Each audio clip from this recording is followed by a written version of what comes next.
nuestro próximo invitado, a quien le agradecemos por estar aquí en Sistema de Emisoras Atalaya, el señor Guaira Fernández. Don Guaira Fernández está con nosotros. Él es dirigente indígena de Imbabura sobre el tema del Tratado de Libre Comercio con China. Así es que, eh, antes que nada, quería saludarlo, señor Guaira Fernández, y preguntarle, usted está ya justamente en Imbabura, ¿por dónde lo encontramos? Muy buenos días.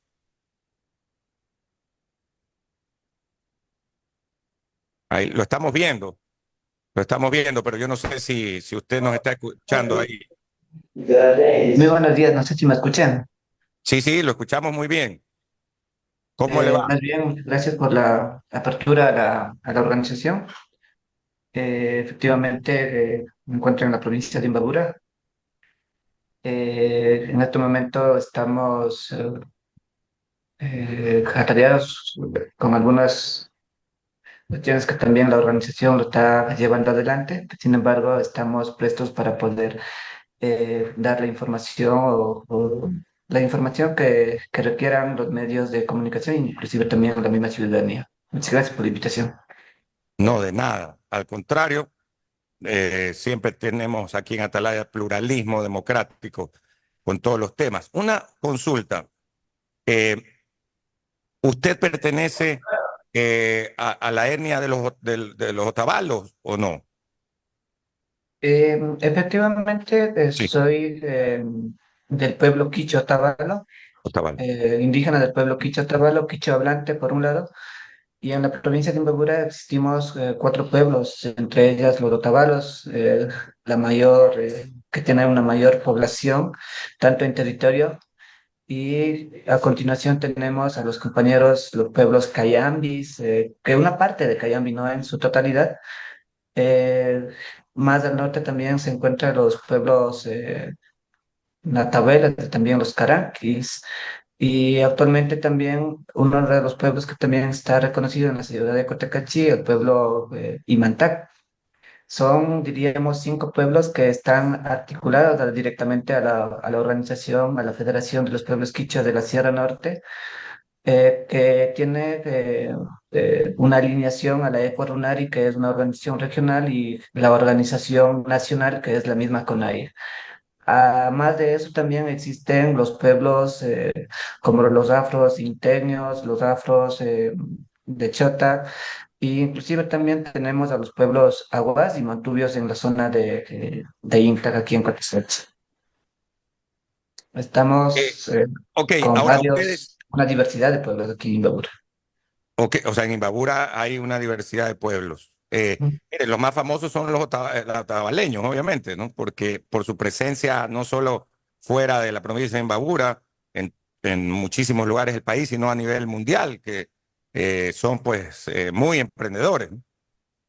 Claro, desde los años 80 diríamos, el movimiento indígena empezó a mirar con una visión eh, y empezaron también algunos comuneros a salir de las comunidades y se fueron migrando principalmente a las Europas, posteriormente a Estados Unidos y actualmente también se encuentra en el continente asiático. Prácticamente los indígenas de Otavalos están en las diferentes partes del mundo y por un lado también haciéndoles conocer la cultura del pueblo quichua y por otro lado también reivindicando las festividades o las celebraciones que nosotros realizamos y actualmente en estos meses que vienen ya vamos a realizar el Mushugina o las festividades del Pauca Reimi también que en este momento ya están en las vísperas aquí en la ciudad de Otavalo, principalmente en Montserrat, en Peguche y en Agato y en algunas comunidades indígenas.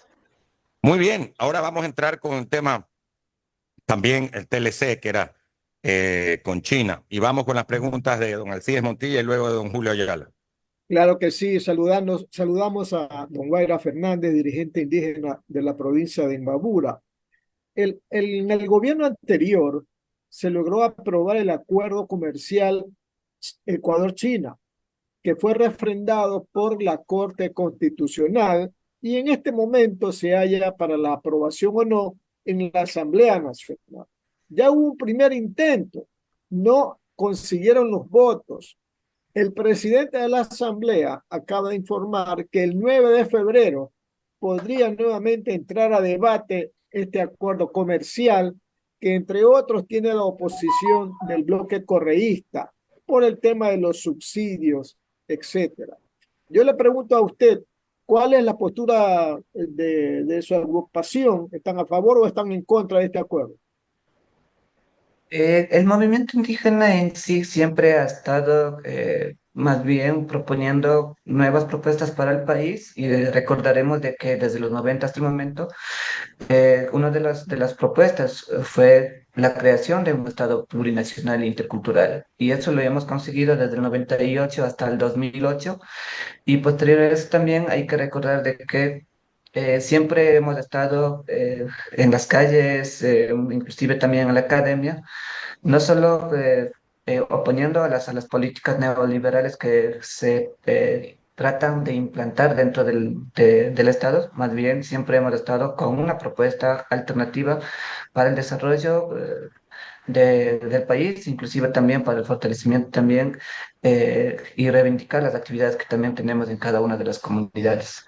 Y este tema del TLC es una de las agendas agresivas, diríamos, por parte del Estado que ha venido no solo en que no ha presentado solo en este tiempo, sino también han suscitado estas mismas actividades en los anteriores años, ¿no? Recordarán que ustedes en el 2016 también Ecuador ya firmó un tratado de libre comercio con la Unión Europea y esto creo que da un realce o una apertura para que también se firmen con otros países como el Reino Unido y también otros países que no pertenecen a la Unión Europea. Y en este momento creo que es uno de los temas álgidos dentro del movimiento indígena, por un lado, y por otro lado también no solo el Tratado de Libre Comercio, sino también las políticas que se están implantando desde el gobierno nacional, en este caso del señor Noboa también, que son políticas que hemos visto en los anteriores gobiernos, no solo en este, sino también en los anteriores gobiernos. Y efectivamente el tema de subsistir dentro de su hogar.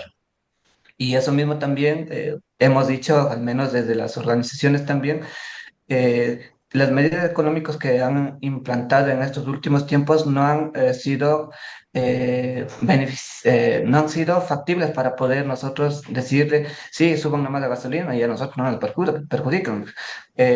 Además de que estamos mirando de que hay cuestiones importantes que también hay que analizar, es de que también suben la gasolina, pero no quieren subir los precios de los alimentos de primera necesidad.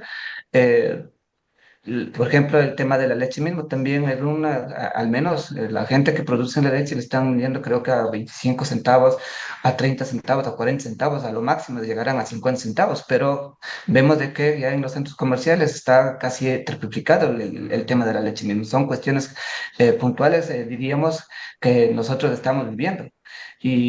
Y la regularización de los precios, al menos en estos últimos tiempos, a partir de la pandemia hasta el momento, se ha disparado terriblemente y no ha habido un control por parte de los órganos competentes que deberían de controlar en este momento. Son temas que también lo hemos dicho y como respuesta no hemos tenido ninguna respuesta favorable, factible para las comunas y comunidades. Y por otro lado, claro, nosotros como movimiento indígena, como ya sea como sujetos colectivos o individuales, también hemos participado en las decisiones democráticas del país con la intención de poder decidir a los gobernantes. Pero, sin embargo, hemos visto de que es como que nos quieren denigrar o rechazar o excluir inclusive del mismo país, porque las políticas públicas que se están creando no son factibles para la ciudadanía, principalmente para los pueblos indígenas. Hay una entidad una entidad rectora que vela por los pueblos indígenas, pero sin embargo no es capaz de poder crear unas políticas públicas acorde a las necesidades que estamos viviendo en estos momentos. Entonces, inclusive no hay una buena apertura, diríamos, del mismo Estado. No, todavía no entendemos que es un Estado plurinacional e intercultural, y eso mismo también perjudica a que los diferentes gobiernos o los diferentes niveles de gobierno también puedan crear políticas públicas requerentes o necesarias para poder efectivizar un Estado plurinacional e intercultural. Entonces, la culpa no es de las comunidades, la culpa es del mismo sistema que estamos viviendo en este momento. En este caso, los gobiernos de turno, quienes están representando, no efectivizan un Estado plurinacional e intercultural, y eso mismo Guaira, perjudica directamente a la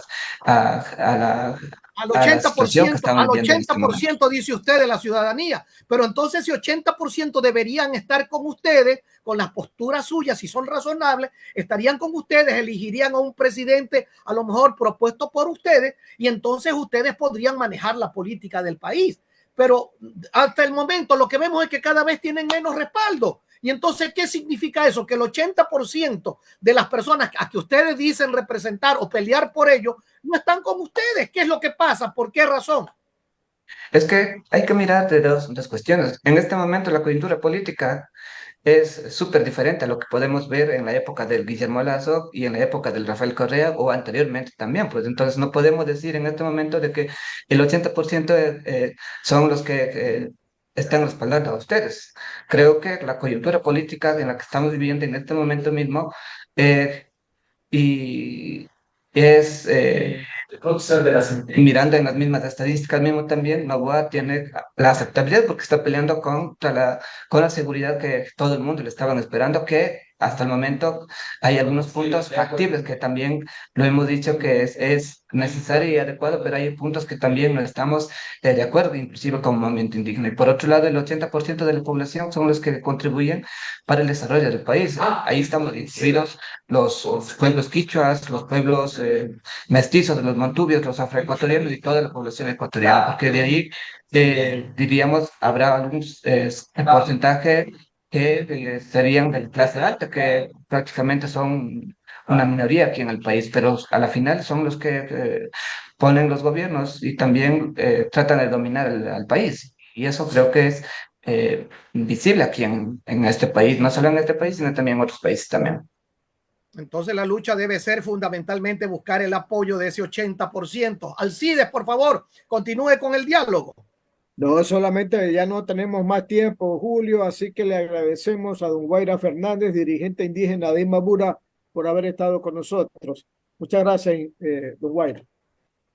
Más bien, muchas gracias a ustedes por la apertura. Para nosotros como organización es un honor poder compartir este espacio y también decirle de que el TLC siempre agrava al movimiento indígena, a las comunidades, porque no tenemos condiciones requeridas para poder nosotros competir con las grandes empresas. Hay pequeños empresarios que están tratando de surgir, pero sin embargo tampoco han tenido aperturas requeridas para poder ellos también fortalecer sus inversiones comunitarias que están desarrollando en este momento. Entonces, en este momento no es factible realizar los tratados de libre comercio o cualquier tratado que puedan realizar en el Ecuador sin haber visto las condiciones que están viviendo dentro de la población ecuatoriana, principalmente los pequeños empresarios y los pequeños y microempresarios que sustentan este país.